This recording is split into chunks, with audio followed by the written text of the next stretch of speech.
Hey everybody, welcome to the GMG review. Today we're taking a look at Warhammer 40,000, the Leagues of Votann. This is a new codex for 10th edition Warhammer 40k that was kindly sent as a complimentary review copy by Workshop and contains a whole bunch of new units since the launch of the Leagues a few years ago in 9th edition. Now, Leagues of Votann, of course, I say inheritors to the squats of the Rogue Trader era of 40k, and are I guess like, they're a Gestalt memory AI-driven clone race where they are sort of like a branch of humanity that still has retained sort of like their technology from the diaspora they became during the age, before the Age of Darkness. And this codex is padded in full color with some new units, new unit entries, and an evolution of their story, primarily what's been going on with these guys and the Tyranids, particularly Hive Fleet Behemoth. Now, if you're a big fan of Leagues of Votann, you've kind of put up with a very sort of small army list. They got some new unit types through Kill Team over the course of the first few years of their existence, but this pads them out to having a really substantial amount of unit choices, in particular some new champions and character types.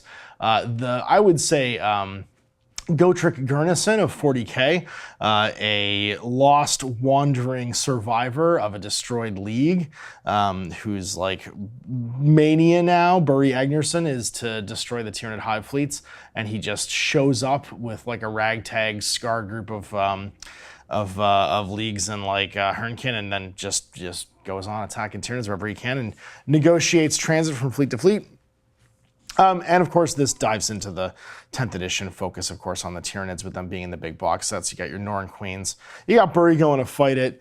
We've got the new sort of cybernetic warriors of the sort of expanded elite choice options here. These are the is it the Ironkin? Ironkin, they're like an Ironkin elite here, and they're called the Ironkin Steeljacks. That's their sub-name there. Either melee troops or range types. The Chthonians get some new stuff too. We get some new vehicles, and generally speaking, an expansion into their race. We also have some new, of course, rules for them to play through Crusade as well, where you extract resources. Because these guys have basically been hiding for most of 40k, deep in the galactic core. They break down stars, they break down planets. They have these giant refineries where they make all of their super high-tech equipment. And while the Imperium doesn't really mess with them, it's mostly because they can't get in there into the galactic core, and these guys come out to trade to expand their like acquisition of resources, and they can kind of survive anywhere. So they're really a neat army. I think it's a neat way to handle the idea of the squats and bring them into not just being space dwarfs, but being this like branch of humanity that, you know, they live elsewhere. They don't really have lives. They're forged and cloned and given racial memory from these huge like AI cores that oversee the race.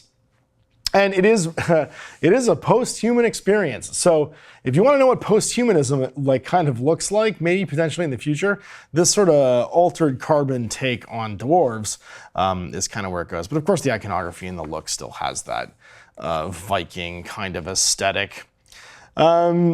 Yeah, so like the kin and the family basically is their overall teaching. They form into leagues, and all of that stuff is just kind of re-explained in here. The Great Arthurian League being the post child, Cornus Hegemony, Trans-Hyperion Alliance, the Urnai Pseudo-Regulate, and the Emir Conglomerate were all original color schemes that were given some sort of faction background.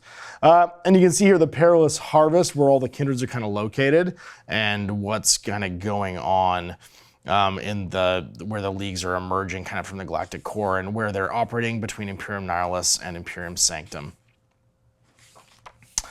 So let's get into the new stuff here, because you guys are going to be screaming at me to get to the rules and talk about some of these new unit types. So first we have Burry Agnerson.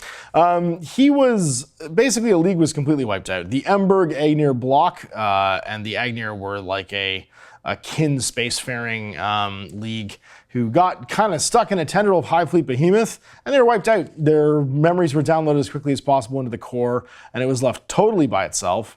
after they all died. But then later on, this dude just emerges from that space leading like a ragtag group of dudes, and he is completely out of his mind now. All he wants to do is kill Tyranids and get revenge. The Memnir Strategists, they're a little bit, this is kind of a Dune-y thing. They're a little bit like the Mentats in Dune. They're like super high-end cogitators in the Ironkin. We've got the Arcanist Evaluators. These are like prospectors and geologists, and the Eucathonian stuff. In particular, a big thud gun, which I think is super cool. It was a, not thud gun, sorry, the mole mortar, which was a old rogue trader thing, which basically instead of shooting mortars up, it drilled them down underneath the enemy and then would explode up out of the ground. Ironkin Steeljacks are the new cybernetic unit type. They're kind of like giant, big. They're the bigger suits. So imagine Ironkin robots that aren't the size of the kin, but are actually bigger, stand up taller, and then of course some new unit types in the vehicles as well. And that's kind of it. We've got 5 entire formations for these guys taking detachments now, which we can check out, and a brand new combat patrol, Bane Slayer's Bulwark. So 10 kin. We've got some of the Hearthguard, Einhir Hearthguard, some Thunderkin, and of course a whatchamacallit, a Einhir Champion, which is the Hearthguard elite character. The Bane Slayer's Bulwark. So this is a variation of their core rule that they'll have in the main list. Prioritize deficiency. If your combat patrol is a Leagues of Votann, and then your units get 2 abilities, Hostile Acquisition and Fortify Takeover. During the battle, you have the ability to spend yield points on these things. At the start of the battle, your units have Hostile Acquisition, so your next command phase. At the end of your command phase, if you have fewer than 7 yield points, your units have Hostile Acquisition until the start of your next command phase. At the end of your command phase, if you have 7 yield points or more, your units have Fortified Takeover until the start of your next command phase. Basically, you start as Hostile Acquisition, and then as the people start to die, you get yield points because they're getting weaker and weaker, and then you move into a new formation. In Hostile Acquisition, you can reroll advance and charge rolls. In Fortified Takeover, each time attack targets your unit, the strength is greater than your toughness, it's -1 to wound. So you basically all get transhuman physiology. And then yield points. At the end of each commander's command phase, you gain yield points if you control 1 or more objective markers within your deployment zone. And from the second battle round on, you gain additional yield point for each of the following. If you control 1 or more objective markers within your deployment zone, sorry, not within your deployment zone, you control 2 not within your deployment zone, you control more than your opponent. So it's hold 1, hold 2, hold more, and then that builds up yield points, which switches you into the new formation. Because honestly, Fortify Takeover is so much more powerful than Hostile Acquisition. You want to do it as fast as you can. In your turn, yield points gained this way are always gained before checking if you what ability Leagues of Votann units from your army have. So basically, you get your points first, then it clicks in if you have Fortified Takeover or not. And then you get 2 enhancements for your champion. You get Indomitable Exemplar. Each time a model in your unit's destroyed, if that unit's not fought yet, roll a d6. On a 2+, they can fight before they're removed from play. And then Torval Mass Drivers. At the end of the bear's charge moves, select someone in engagement range, and on 2 to 6 they take a mortal, or sorry, 2 to 4 they take a mortal wound, 5, 6 they take 2 mortal wounds. And each time an enemy unit, excluding monsters or vehicles, falls back, they must make a Desperate Escape check. And when doing so, if they're battle shocked, they're -1 to those tests. 2 possible objectives. The default one is Prospects of Wealth. From the second battle round onward, the end of your command phase. If your units have the Hostile Acquisition ability, score a VP for each objective marker that you control that's not in your deployment zone. And if units have Fortified Takeover, score 2 for everyone that's not in your deployment zone. You can't score more than 12. And then the secondary one is Grudge Match. If your units have Hostile Acquisition, score 10. If your units have Fortified Takeover, score 6. And this is the start of your first battle round. Your opponent must select 1 unit from your army, and the first time that enemy is destroyed, you score those points, basically.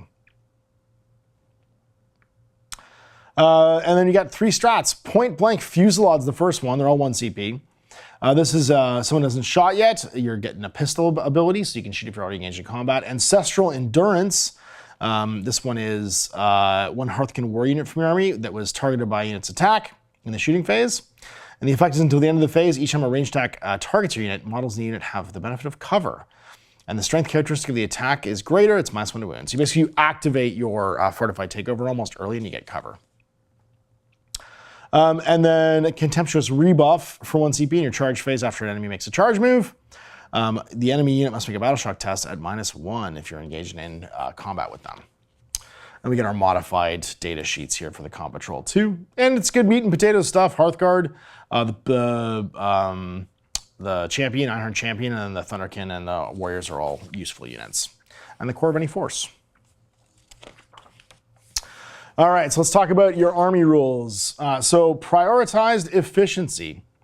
If your army is Leagues of Votann, then you get hostile acquisition, fortified takeover, same as below. It's the exact same rules. So if you have 7 or more, you flip into the next one in the command phase. But you get additional effects. In hostile acquisition, each time a model in this unit makes an attack that targets the enemy that's within range of an objective marker, you get +1 a hit. And you can reroll advance and charge rolls. And in fortified takeover, each time a model in this unit makes an attack that targets an enemy unit, if that unit is within range of one or more objective markers you control, you get +1 a hit. So basically you're defending your own. And then each time a attack targets this unit, if their strength characteristic is greater than the attack of your toughness, and the unit is not a vehicle, it's +1 to wound. So your vehicles don't get this ability, just your guys do in fortified takeover. But bonuses to to attacking objectives, and then a buff on top of that. The end of every player's command phase, you gain a yield point for each if you control one or more things, same as before, hold 1, hold 2, hold more. And that's it. And we get some examples, designer notes. This means that you can use rules that let you gain or spend yield points to influence your abilities that you have, hostile acquisition or fortified takeover, depending on which will be more beneficial to you. Remember that your army only changes abilities at the end of your command phase, and you'll sometimes need to plan ahead if your army wants to stay or change an ability. So this is, now we've got our 5 different attachments we can take. The first one's the Knee Guard Oathband. Each time the enemy is destroyed, gain a yield point. And then we have Oathbound Speculator. This is each time a model in a bearer's unit makes an attack, reroll wound rolls of 1. Each time the bearer's unit is selected to shoot, you can spend up to 3 yield points. And if you do, until the end of the phase, each time a model in the bearer's unit makes an attack, add 1 to the wound roll. So this is the buy and spend they're talking about before, right? So destroying people is going to push you into the fortify, but then your Oathbound Speculator lets you like recycle them back for bonuses. This would be useful on any of the gun-attached ones. So for instance, again, this guy, the new guy with his big gun attachment, because he can lead smaller units. Obviously, Birdie's all by himself, but the Cal could take it. It's probably the Evaluator, because he's leader for... nobody actually, sorry. While this model's within 3 of 1 or more of your friendly Leagues of Votann infantry, excluding the lone operative, this model counts the lone operative. He gains on operative. The strategist, though, who can he lead? He can lead Steeljacks, which are shooters, Steeljacks with melee weapons, so handy for him. The Grimnir technically could take it. The Iron Master, where he can lead warriors, and Thunderkin, both could be useful for that as well. And then Dead Reckoning, Leagues of Votann model only. At the end of your turn, if the bear's on the battlefield and you spent no yield points that turn, gain a yield point. Iron Ambassador, if you're equipped with an Autok pattern combi bolter only. So that's going to be the, I believe that's just the big boy, the Einherjar champion. So the Memnir strategist has a bolt pistol. This guy's the combi one. Yeah, combi bolter only. So I think it's just the big guy. I think it's the Einherjar champion. Because he doesn't have one. Where's our Einherjar champion at? Yeah, Auto pattern combi bolter, so he can get it. Why wouldn't they just say him then? Because I think he's the only one that has one. Why wouldn't you just say the Einherjar champion only? I guess they might bring someone out in the future and they want the weapon to be the thing that dictates it. But like, it's weird that that's his. Once per battle when the bear is shooting, you can use enhancement. If it does so, spend up to 3 yield points. Add the number of yield points to the damage of your ranged weapons. So your bolter becomes super high damage, potentially damage 4. And then your crest, once per turn, when your target bearer's unit is rerolling, using the command reroll, you can reduce the CP cost to 0 by spending a yield point instead. So again, recycle your points into rerolls. I think the Ancestral Crest is the winner here because it lets you do it on whatever you want. And if you're not taking Einherjar champion, Iron Ambassador's not going to do anything. Although Oathband Speculator to just push them back and forth could be super handy. We got 5 for 1 and 1 for 2 reactive reprisal costing 2 CPs for our stratagems. Void Hardened. This one's in your shooting phase or the fight phase. If your units have fortified takeover and you target a unit from your army that was selected to be a target of one of your opponent's attacks until the end of the phase, each time attack targets your unit, worsen the AP by 1. So basically, if you're in fortify, you can make the AP go down by 1 if someone shoots you or fights you. On to the hold in the fight phase. Pick something that hasn't fought yet. Each time you select the stratagem, you can spend up to 3 yield points. Select one enemy unit with an engagement range until the end of the phase. Each time a model in your unit makes a melee attack that targets an enemy unit, improve the AP of the characteristic buff by 1. If you spent yield points, improve the AP by 2 instead. So basically, for a CP and a yield point, it gets you more. If it's just a CP, it's 1. Order retreat. You can shoot and declare charge when you fall back. That's any Leagues of Votann unit. Ancestral Sentence, in your shooting phase, pick a unit that hasn't shot yet, spend up to 3 yield points. Until the end of the turn, ranged weapons equipped by the models in your unit have sustained hits 1. If you spent yield points until the end of the phase, these weapons have sustained hits 2. So there's no bonus to spending more yield points to do it, but you get to get rid of them if you need to, and you just get the enhanced effect. And then Hunter's Mark, in your shooting phase, reroll hit and rule rolls of 1. If someone hasn't shot yet, so just reroll hit and rune rolls of 1 for a CP, which is super handy on a big guy. That can be a vehicle, so you can do it on your Hecaton Land Fortress. And then reactive reprisal for 2 in your opponent's shooting phase. If your units have fortified takeover and someone's shot you, your unit can shoot as if it was your shooting phase. They can only target the person that shot them.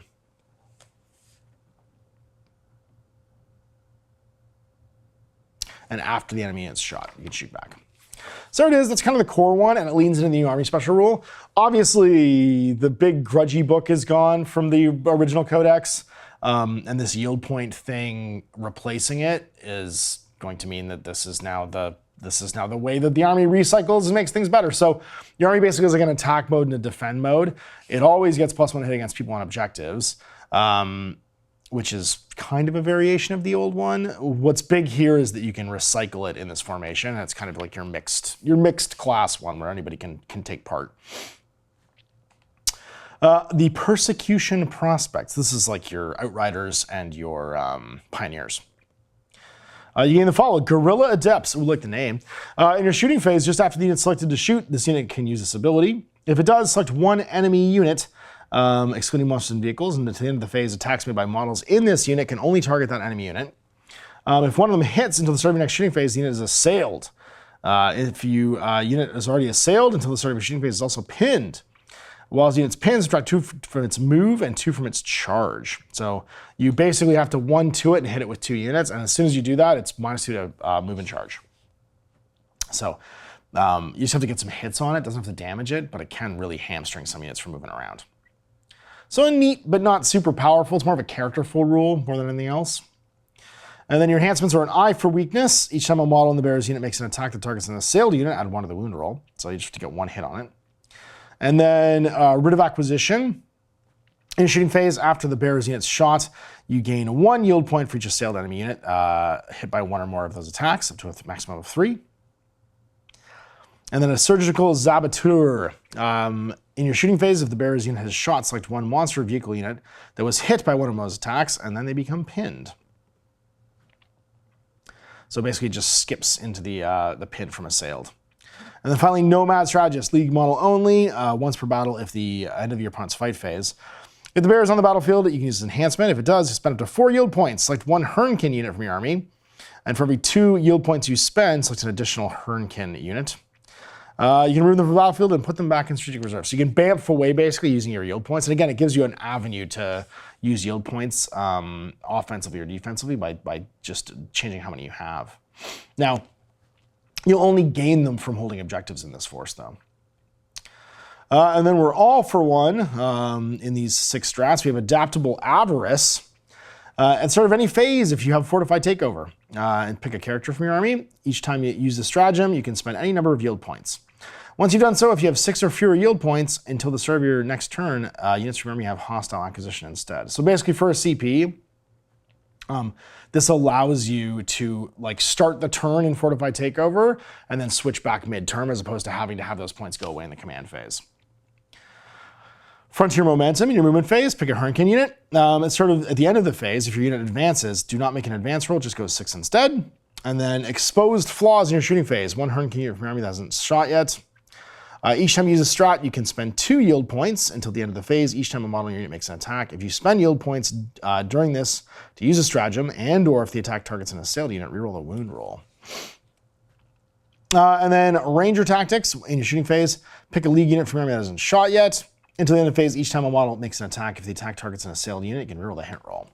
So, and or if your unit has the Hernkin keyword. So basically, if they're assailed, anybody can do it, like a land fortress, but if they're Hernkin, they just get automatically for 1. A claim staker reflex, this is in your opponent's movement phase after they make a normal or fallback. Pick a league unit excluding artillery and vehicles that was within 9, and each time you use a strat, you can spend 2 yield points. Your unit can make a normal move up to D6. If you spent yield points, it can go 6 instead. And units cannot embark on a transport as part of this move. And finally, disperse formation. In your shooting phase, after someone selected their targets, pick a league infantry or league mounted unit from your army that was targeted. Until the end of the phase, your unit has the stealth ability, and each time a ranged attack hits you, you benefit from cover.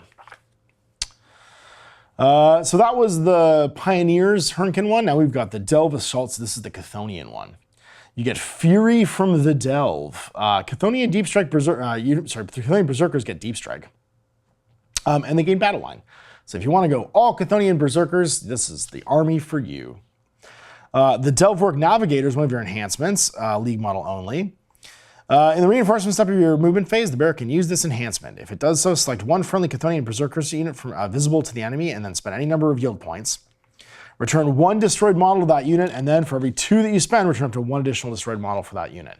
So basically, you can, if you have 1 guy left and you've got, 18, 19 points, you can just bring guys back. You'd be holding a lot of objectives to do that, though. And then a multi-wave system jammer, league model only, once per battle in your movement phase. If the bearer is on the battlefield, it can use this enhancement. If it does so, select a friendly Chthonian in reserve until the end of the phase. For the purpose of setting up on the battlefield, treat the current battle round as the number being 1 higher than it is. So you can bring someone in early. And remember, these guys are coming from underground, not from the sky. So it's more deep, under deep strike. A Quake Supervisor, Leagues of Votann model only, while the bear is within 3 of 1 or more friendly artillery units. The bear is lone operative, and each time one of those artillery units makes a ranged attack, you can add 1 to the hit roll, as long as he can see them too. So he's like a spotter. And then Pile Driver, league only. Each time the bearer's unit selected to fight, the bearer can use this enhancement. If it does so, spend up to 2 yield points. Until the end of the phase, add the number of yield points to the damage of your melee weapons. That one's pretty rad. Again, you're only earning them from holding objectives, though, in this case. And then we have a Cyber Stim Infusion. In the fight phase, pick a Berserkers unit from your army that's not selected to fight yet. These are all 1s again. Each time you use a stratagem, you can spend up to 2 yield points until the end of the phase. Each time a model in your unit makes an attack, reroll wounds of 1. If you spent yield points during this, you can reroll the whole wound roll instead. So you can recycle out yield points if you want. And again, this army you might want to stay low on yield points, simply because you like the ability to reroll and to get your charges off. Unstoppable Force in the fight phase for 1 CP. Pick a league unit that hasn't fought yet, and when they consolidate or pile in, they can go 6 instead of 3. Augmented Assault for 1 CP in your movement phase, a Berserker's unit from your army that hasn't moved yet. Each time you use it, you can add up to 2 yield points, and until the end of the turn, add X to the move characteristic of your unit, where X is the number of yield points you spent to use a stratagem, and unit's eligible to declare a charge even if they advance. So you can run and charge, and then also, that's the base effect for 1 CP. And then you can add an additional X movement for up to 2 yield points. Tectonic Fracture for 1 CP. After a Chthonian Earthshaker's unit shot, target that unit. Each time you use a stratagem, you can spend 2 yield points and select an enemy unit that was hit by 1 or more of your attacks this phase. Until the start of your next shooting phase, subtract 2 from the move characteristic, and if you spent yield points, 2 from the charges as well. So you basically get the pinned ability with your Moral Martyrs.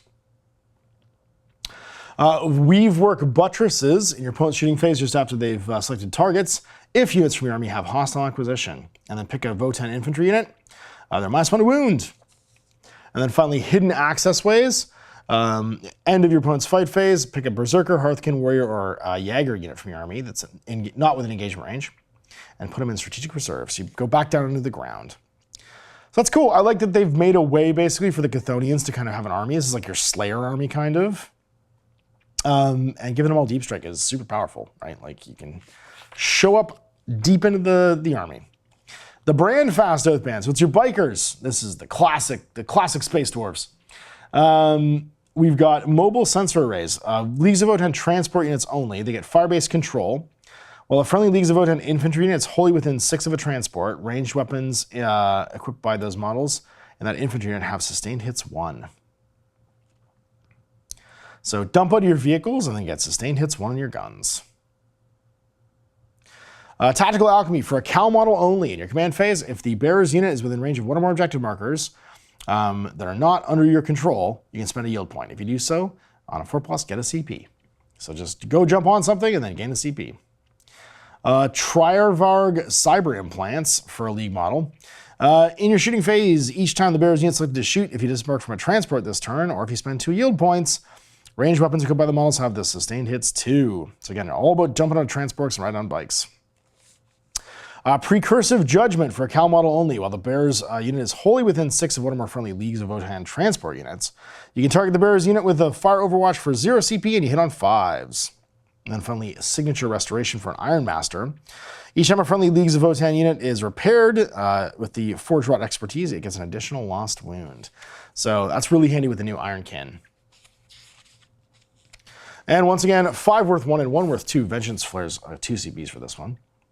At the end of any phase, secure positions. If you have hostile acquisition, pick a transport unit from your army. Leagues embarked on that transport can disembark, and when doing so, models in that unit must be set up wholly within 6 of your transport. That's the end of any phase. So like, just dump out for a CP.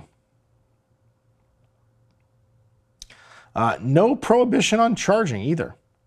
Just at the end of any phase. So at the end of the movement phase, just dump out. Yeah, they can disembark.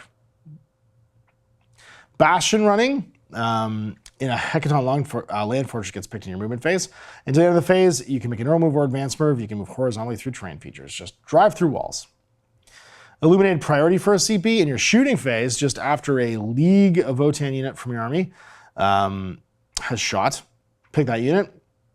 Select an enemy unit hit by 1 or more of its attacks.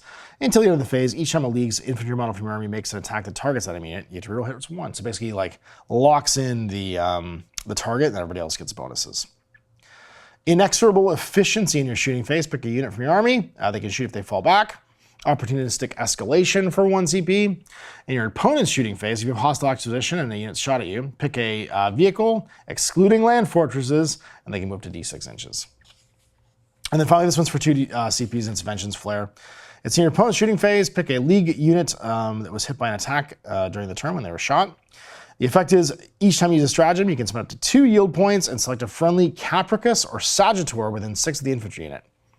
If you spent yield points, you can also pick a Hecaton land fortress. The selected unit can shoot as if it was the shooting phase, and when doing so, can only target the thing that was shot. So basically, if they shoot infantry nearby of a vehicle, spend 2 CPs and a yield point, and your Hecaton land fortress can shoot during their turn. That's pretty freaking cool. So there's our vehicle one. And then we've got the Hearthfire Arsenal. Yeah, this is your robots. So if you like the robots, this one's for you. And you can make all of your kin as robots too if you want. There's enough heads, I think, to make them all iron kin. Or if there's not, then that's a reason to collect them from your buddies. Optimal application. At the end of your command phase, gain a yield point for each objective marker that you control that's not in your deployment zone and has 1 or more Iron Masters or Memory Strategists within range to a maximum of 2 yield points from this detachment roll. In the shooting phase, each time a Broker, Ironskin, Steeljack, Arcanist, Evaluator unit from your army is selected to shoot, you can spend a yield point and roll hit points of 1. So your yield points can recycle just from their base roll, and you get bonus ones as well. All right, Fast Rider notes. For Iron Masters or Memory Strategists, you get Deep Strike for the models that you join. And again, they can join the Ironkin.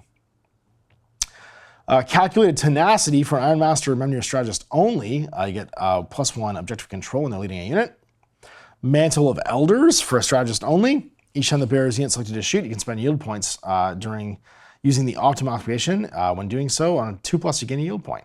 So basically, you spend 1 and then get 1 back. And then Graviton Vault for Iron Masters only. In your shooting phase, after the bearer is shot, and in the fight phase, after the bearer is fought, select 1 enemy monster or vehicle that was hit. And the next turn, it's suppressed. It's -1 from the hit roll when it attacks. And then finally, we've got, again, 5 for 1 and 1 for 2. And the first one is for 2, Unwavering Accuracy in your shooting phase. Pick a Brocure Thunderkin unit from your army that has been selected to shoot this phase. Until the end of the phase, each time a model in your unit makes an attack, you can ignore any or all modifiers to their ballistic skill characteristic. The hit roll, the wound roll, and that attack's armor penetration characteristic. That's an amazing roll. So basically, you can't reduce any of those abilities during your shooting attack. First concern, your shooting phase, just after a Brock, your Steeljack or Evaluator is shot. You pick that unit, and if your unit remains stationary in your movement phase, it can make an normal move. So basically, you can shoot, then fire. Or sorry, shoot, then move, rather. Delayed fire rounds for 1 CP. In your shooting phase, after a Brock, your Ironkin Steeljacks or Arcanist Evaluator gets shot. These are all the new units. Pick that unit. Select one enemy unit, excluding monsters and vehicles, hit by one or more of those attacks until the start of your next shooting phase. Each time that enemy unit makes a normal, advance, or fallback move, roll a d6 for each move in that unit. For each one, they take a mortal wound. Delayed fire. So it's like the needles in Halo that stick to you and then blow up. A Wall of Steel in your charge phase just after an Ironkin Steeljack unit from army makes a charge move. Pick that unit, and each time you use the stratagem, you can spend up to 2 yield points and select one enemy unit with an engagement range of the unit and roll 1d6 for each model in your unit. Rolling 2 additional d6 for if you spent yield points, and for every 4+, take a mortal wound.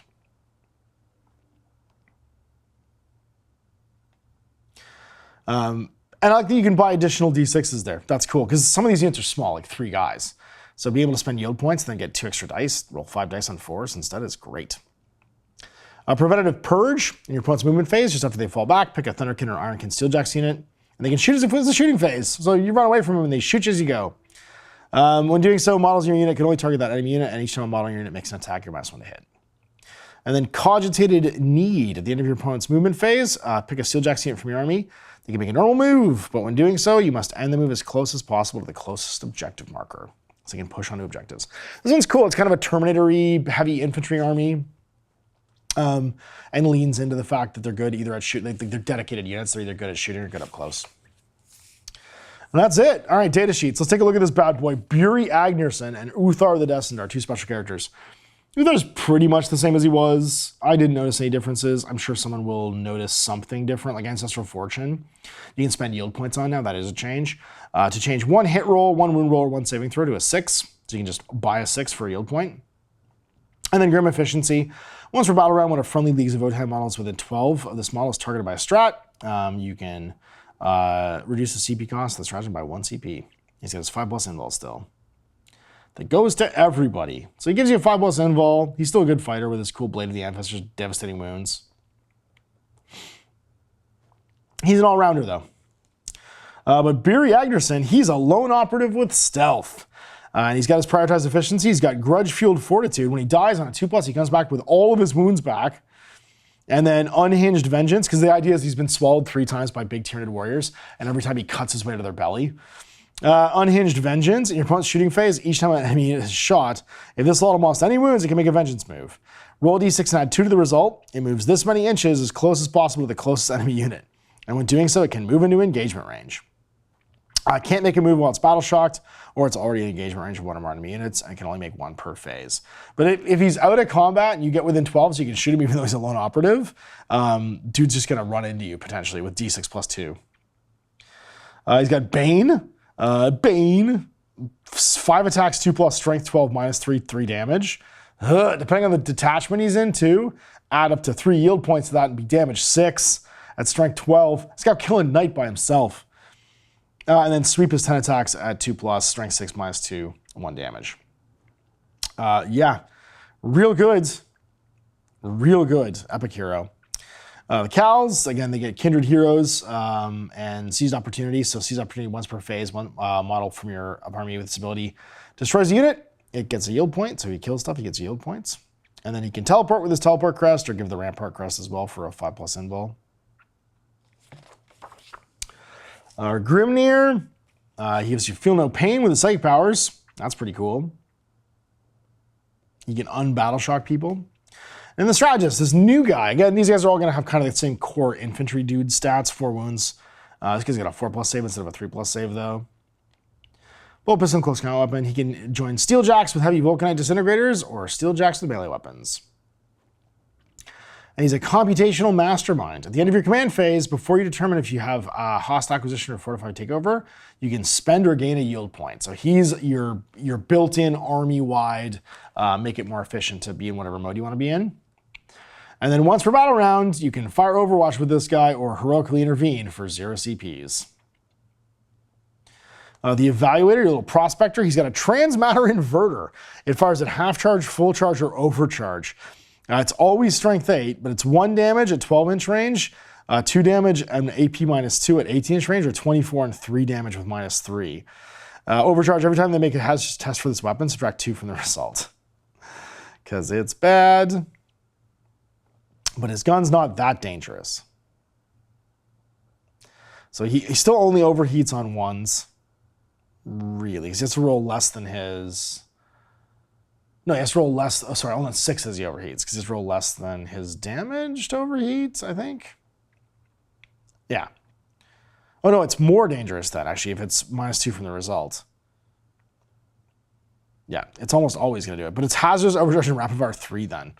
So if he's within 12 inches, he can take 6 shots with that thing. Ugh. And then Science Guild support. Well, the small is within 3 of 1 or more friendly units of Votann infantry. It gets lone operative. And then resource transmutation. Once per turn in your shooting phase, 1 model of this ability can use it when it is selected to shoot. And if it does so, spend a yield point until the end of the phase. It gets sustained hits 1. After that model is shot this phase, if 1 or more enemies was destroyed by those attacks, gain 2 yield points. Yeah, this guy's amazing. This guy's gun is so good. He's going to blow himself up a lot because, yeah, it's going to blow up real easy if it's -2 to the result. Because it's if you roll under the damage, and it's damage 3 with -2 to the roll. So on a 6, he doesn't roll under the damage. Otherwise, he does. But yeah, damage potentially with sustained hits and 6 shots at close range, that's bananas. Got our Iron Master. I still like that he has an infinity piece of kit. He's got his multi-spectral visor. He can fix your Steeljacks as well. So you can put wounds back on your Steeljacks for D3 lost wounds. And if he's got the assistant, he gets 3 back instead. Got our Thunderkin. Hearthkin Warriors. Any of your command phase, if it's within range of an objective marker, that marker remains under your control because it's got basically that battle line ability to hold objectives forever, make them sticky. Give them 5+ invul with that Weave Field Crest. And then we got our Steeljacks. All right, these guys are toughness 6, 2+ save, 3 wounds. They're effectively Terminators. No invulnerable save, though. Remember, guys can give them invulnerable saves by joining the units. And then you've got either Heavy Vulcanite Disintegrators, which are devastating wounds, 24-inch range, 6 attacks, 4+ strength 6, -1/1 damage. That's disturbingly powerful. Or you've got your Plasma Swords with sustained hits 1, strength 6, -2/1 damage, but it's 6 attacks again on 3s. And a Plasma Knife too, so 8 attacks total. And they've got Purge Response. Each time you target this unit with the Fire Overwatch stratagem, hits are scored on an unmodified 5+. If units in your army have Fortified Takeover, it's a 4+ instead. That's a crazy Overwatch. And they have Warrior Preymark Crests. Each model in the bearer's unit makes an attack that targets an enemy unit within range of 1 or more objectives. On a critical wound, it has precision. You can put it where you want. Also terrifying. And it's a Thane and 2 to 5 Steeljacks. Now again, it's just a couple units that can join them. So we're talking the Iron Master, right? So you can fix guys. Or no, sorry, actually he can't. He can join Warriors and Thunderkin. It's the other one, the Cogitator. The Memnir Strategist. He can join Steeljacks. Who else can join Steeljacks? Can you, Cal? The Cal is a leader and can join Hearthguard and Hearthkin Warriors. Then who can join him? I guess nobody. Just the Memnir Strategist. I thought the Iron Master could because he was an Iron Master, but I guess he can't. And then we've got Ironkin Steeljacks with melee weapons.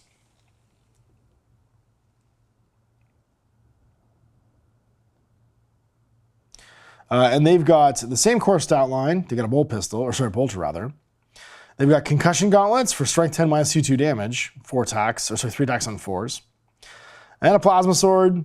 So there's 6 attacks on 3s. So yeah, Plasma Sword on the Thane.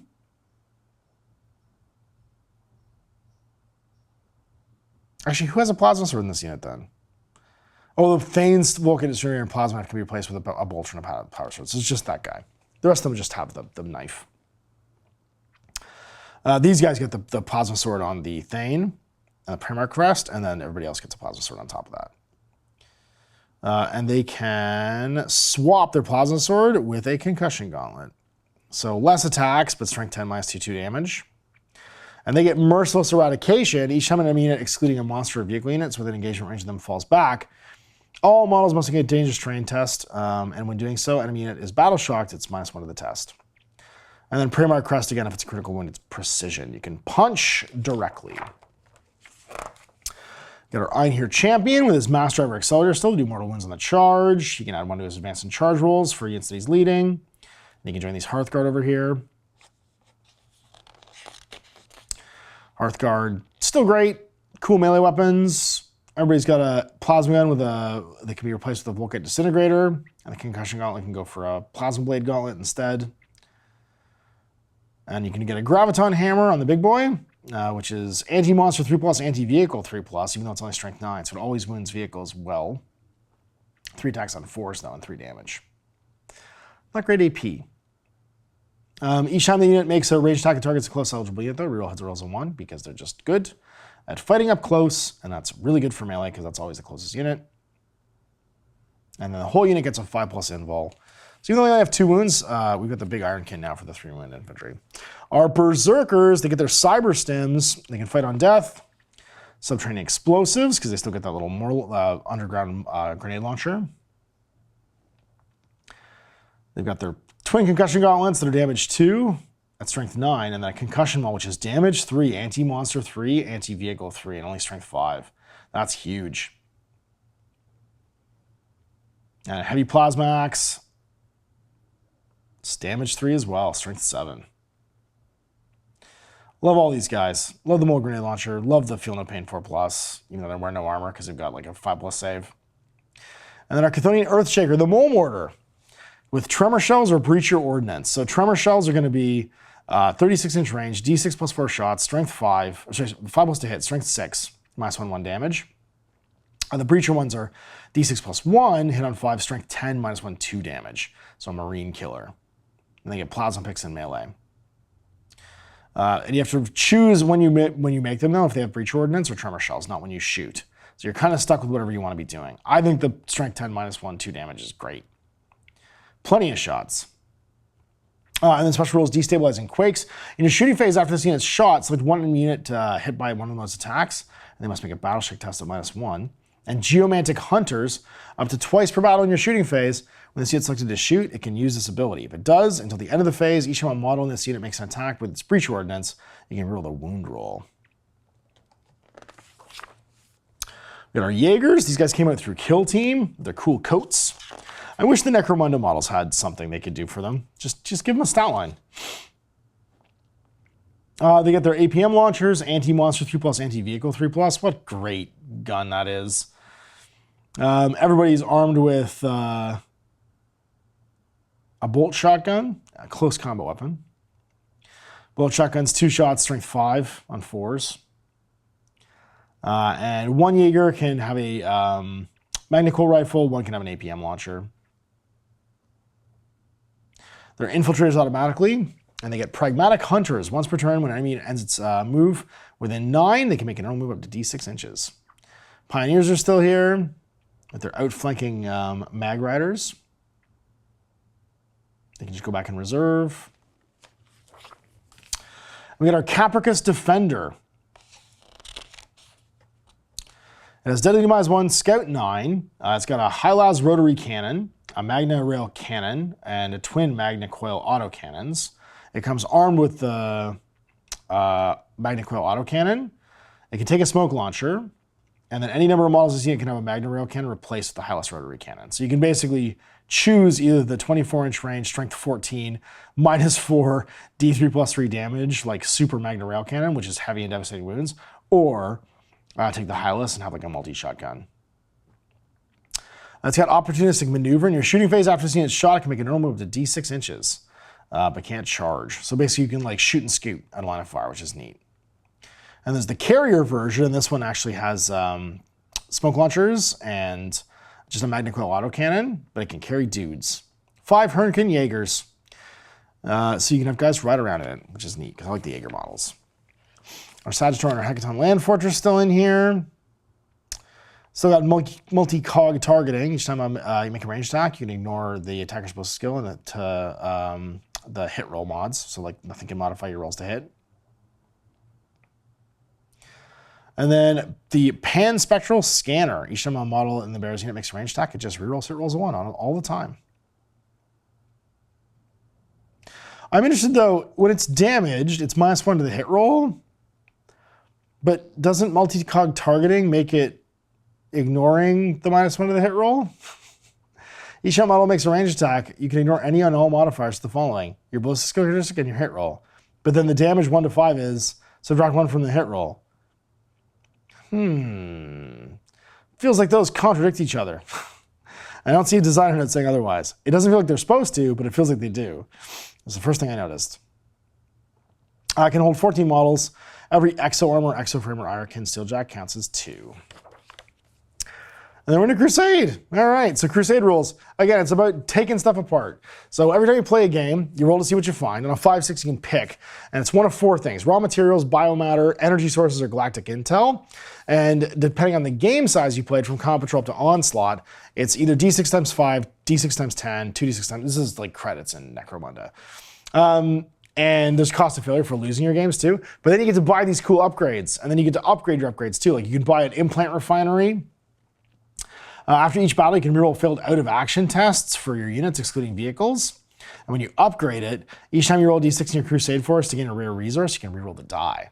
So basically, the first one keeps your guys from getting battle scars. The second one lets you get more resources and speed it up. I would do this one very quickly, because you need 100 biomatter and 100 energy resources, and then all of a sudden you're getting all kinds of extra stuff.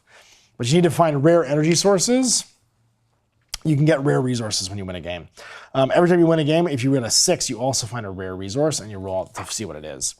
Because it'd be rare raw minerals, a rare biomatter, a rare energy source. And you only ever get one of them, and you make the same roll to see what it's going to be. But you need them to unlock your upgrades typically. You can get things like a scout vessel. Each time you roll randomly determine a type of resource, you can reroll the die. A mining outpost. Each time you get any amount of raw materials, add 20 to the amount that you gain for each mining outpost you have. And these are cheap. This one's only 30 raw materials, 30 energy, 30 energy, and then 50 galactic intel. Then we get our expeditions with their goals and their backing, so you can see how the level of backing is. You get more money as you go on. They're very Ferengi. It's like Ferengi and dwarves had a society together. Get contracts to get extra rewards and stuff too for when you play your games, or kind of on top of your agendas, which allow you to get extra XP as usual. And then you get extra requisitions. And depending upon who you're fighting, if you do a red-handed harvest for requisition point, if you fought Eldari or Tau, you get more raw minerals. You fight Necrons, you get more energy sources.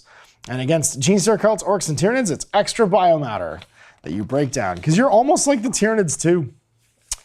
New battle traits you can learn, new Crusade tracker, badges and relics, and then of course our point values, which are subject to change, because obviously this stuff can change right when it gets published. But not too far off. I mean, even the Hecaton Land Fortress is still only how many? Like 225? It's not that expensive. These are a really populous army. And there it is. As we come into the final year of 10th edition Warhammer 40,000, we're about 1 year out from a new edition, probably. Summer is typically when these come out, and we're on the 3-year cycle. These guys got their new book, and it's putting them into like we can play this army different kinds of ways. You couldn't have done this with the last Codex, because there just wasn't enough units to do 5 detachment types. This is enough stuff that you can legitimately do like an Ironkin army. You can do a Chthonian army. It's still kind of like, compared to some like older ranges, like the Tau now, Space Marines, obviously Eldari. They have a ton of units, a ton of profiles that you can play them in much different ways.